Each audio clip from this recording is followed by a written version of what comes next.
Welcome to a new edition of the Neon Jazz Interview Series with jazz guitarist, composer, and arranger Randy Napoleon. He talked to us about his 2019 CD called Common Tones.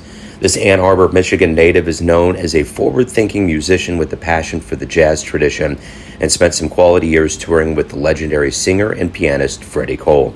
He is a composer and arranger for singers, big bands, and small combos, and has performed on The Tonight Show, Late Night with David Letterman, The View, The Today Show, and The Ellen DeGeneres Show.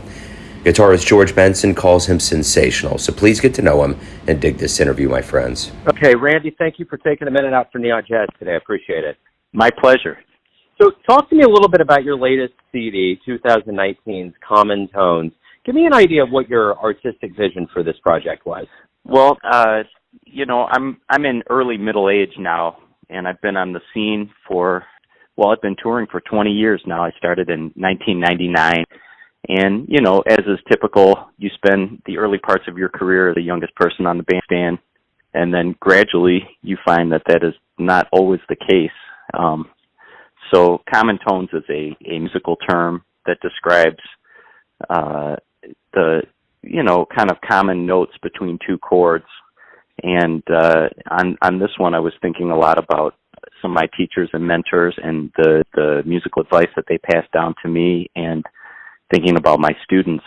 So the record was actually split up into two sessions, and the first half of it is with some of my former students who are now, kind of all on the international scene, traveling and playing. And the second half is with my colleagues at Michigan State, the professors, kind of the older guard. And, we play some of my music that is inspired and informed from the younger generation, as well as my teachers. And we played a couple compositions from two kind of our masters that are no longer with us, who influenced all of us from the Greater Detroit musical community, trumpeter Lewis Smith and tenor player Donald Walden. Talk to me a little bit about mentors and some of the advice that's really glowed through after all these years for you. Yeah, well, Donald Walden and Lewis Smith were both kind of the highest level musicians and people that I've ever known.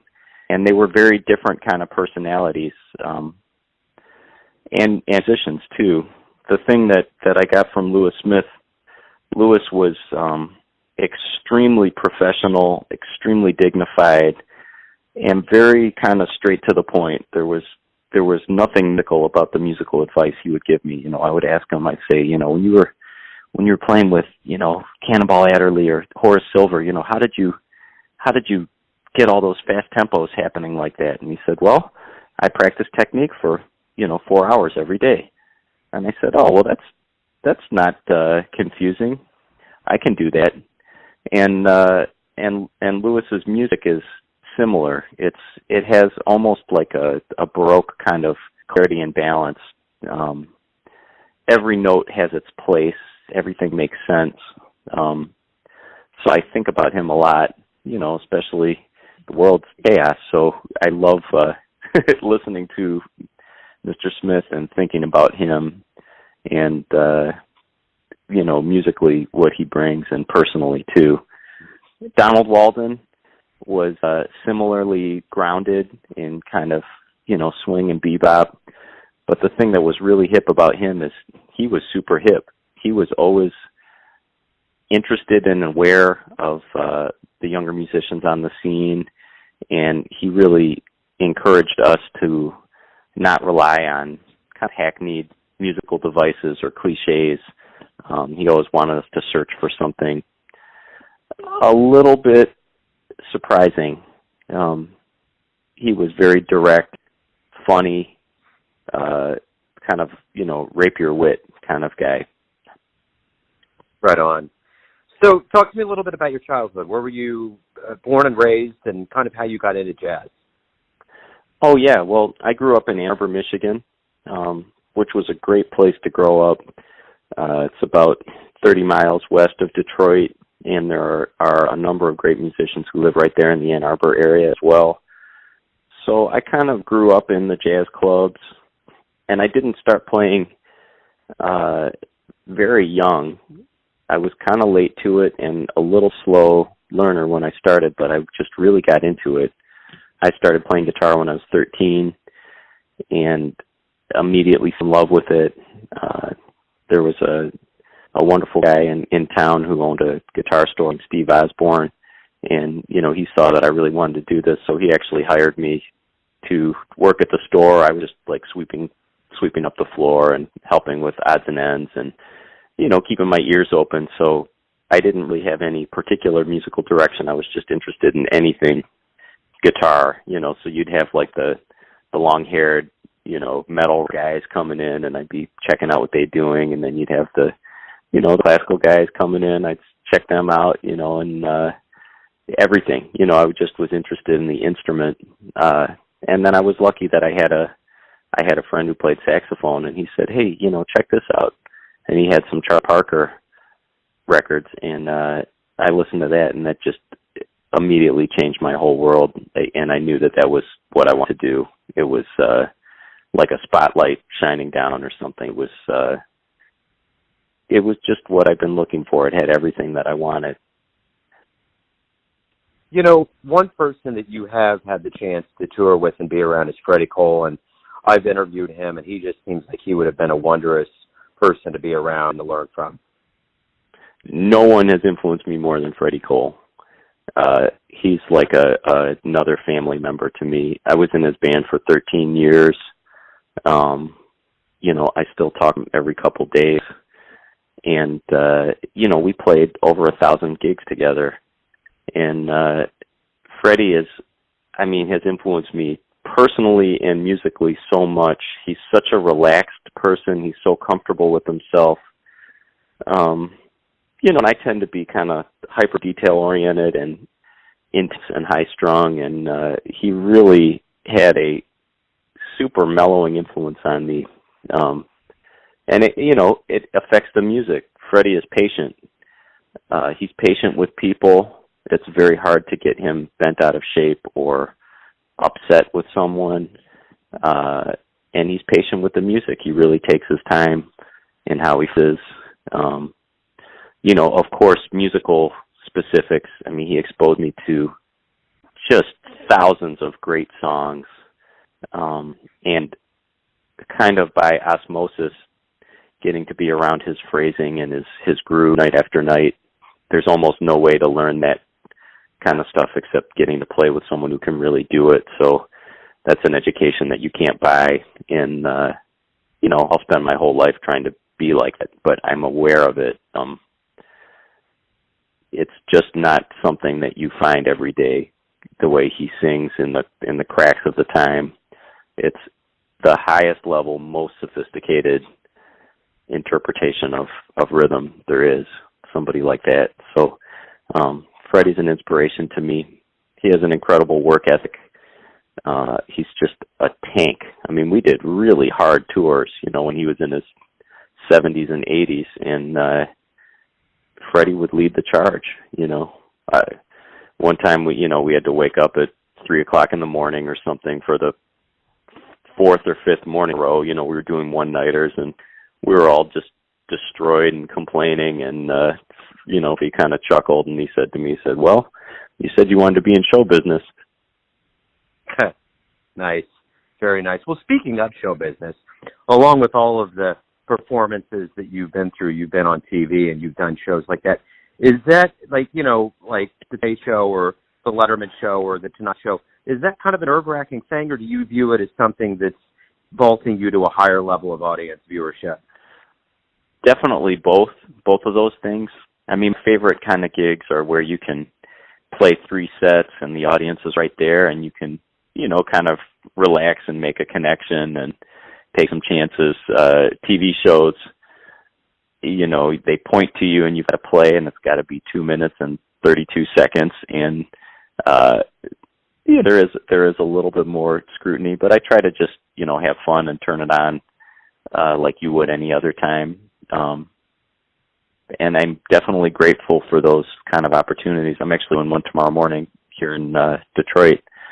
It's important, and anything lets us kind of connect to people and hopefully get people out to the gig, lets us keep on doing what we're doing. So, yeah, it's wonderful when the media kind of includes some jazz as part of what they're doing. Right on. So you've also had the chance to play with Monty Alexander, Jared Gold.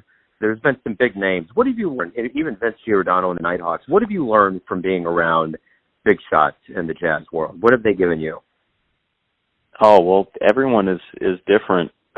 Monty is such a ebullient personality. He just lights up the room. And again, he plays like that too. It's just so happy and high energy. He knows, a billion songs and has rapid fire creativity. I've played with him sporadically, maybe, a couple times a year or something. I've never been in his band, but he's one of my heroes. So, getting to hear him is always inspiring. And Jared and I, we had a band together for a number of years when I first moved to New York. We're peers, so that's a very different kind of relationship, and he's a totally brilliant guy, and I love him. And, we kind of got to, along with Quincy Davis, great drummer, the three of us, we used to get together. Quincy had this little drum studio that was next to a candy shop, so we'd get together every week and we'd, practice together and try out new arrangements and compositions, and, some of which were great and some of which were terrible, but it was kind of a process of working things out together. So those kind of relationships are super valuable to me. And, go eat candy afterwards because it was right there. So nice. So 5+ albums, you've been all over the place. You've had quite a career. Are you happy with where you're at? I really am. I feel lucky to be playing, and I really love teaching. And that was not something when I was younger I was thinking about or aspiring to do, but it is kind of the natural cycle. You want to work with younger people and, let them know the stuff that you got from your teachers and try and keep it going. And, I've got strong feelings about music and, things that I want to hear happening on the bandstand. And it's like beautiful to be able to kind of communicate that, because sometimes I hear older musicians and they're, kind of complaining about younger musicians, like, oh, young cats, they don't have a sound or they don't know any tunes or this or that, but my feeling is, if that's your feeling, then mentor somebody and make sure that they have the things that you value. And, obviously not everyone is going to step up to the plate and receive that information, but a lot of them will. I mean, so I'm like really into the current generation. I think they're awesome. The youngsters coming up are really great, and I've been able to play with some really serious musicians who are, in their late teens, early 20s, and are going to keep it going strong. And then the performing thing is wonderful, and I'm always going to keep on hustling, and I'm trying to. Well, I have been, for the last 6 months or so, almost exclusively just working with my own groups, which is a major business transition. It's been a lot of work, and trying to keep it going and move it to the next level. So I have to do some things that I don't like doing. There's a lot of emails and booking flights and making sure that we've got hotels and but one of my guitar heroes, Russell Malone, he told me you can't have a dog without the fleas. For sure. What was one of the first live jazz shows you ever saw that really got you going? Well, I can tell you one that totally changed my life. When I was 16 years old, there was a club in Ann Arbor, Michigan called the Bird of Paradise, and Ray Brown's trio came through. It was Ray and Benny Green and Jeff Hamilton, and it was so exciting. I remember just like my body was shaking. I felt like I don't know. It was like nothing I'd ever experienced, and that kind of sealed the deal in my mind. I said, this is what I want to do, and specifically, this kind of music. And I ended up getting a chance to tour with Jeff and also Benny in their groups, and those were like two of my most valued experiences. Why do you love jazz? I mean, I think the beautiful thing about it is it hits on every level for me. Like the first reason I love it is the emotional content, the way it feels, so from the bottom up, I love the groove, and I love music that you can tap your foot to, and beautiful melodies. But then I love that you can keep on finding something new in it. There's records that I've listened to hundreds of times, like the incredible jazz guitar of Wes Montgomery, and I listened to it for the, 267th time. I hear a little nuance in Tommy Flanagan's accompaniment, or Tootie Heath's left hand, that I didn't notice. There's always layers. So there's something to kind of engage your mind and hold your interest over the long term with the best kind of music. And that it's a sponge. It absorbs influences from all over the world and all cultures, which is, kind of a metaphor for how I would like the world to be. Like we're all open to each other and, having a conversation with each other, and everyone can contribute. So, I think there's something kind of beautiful about the music that's very special. So finally, everything's going to come down to this. Everyone has a version or a perception of you, your family, your friends, your students, but you know yourself best. Who do you think you are? I guess, I'm a complicated person, probably like all of us. With music, I am kind of obsessive and very intense.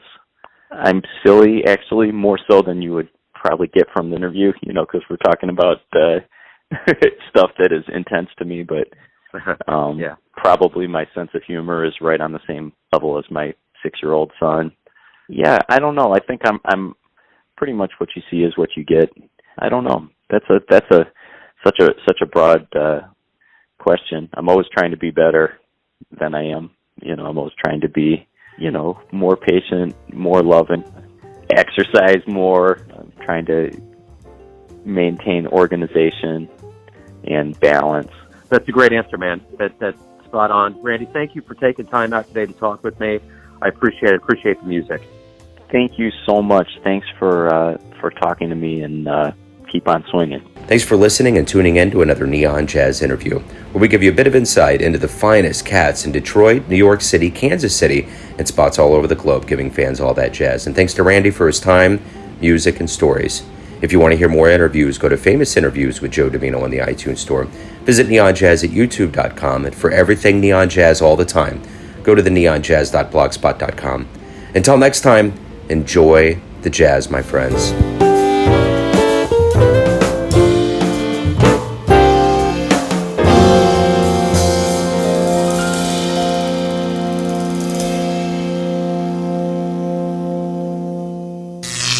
Neon Jazz.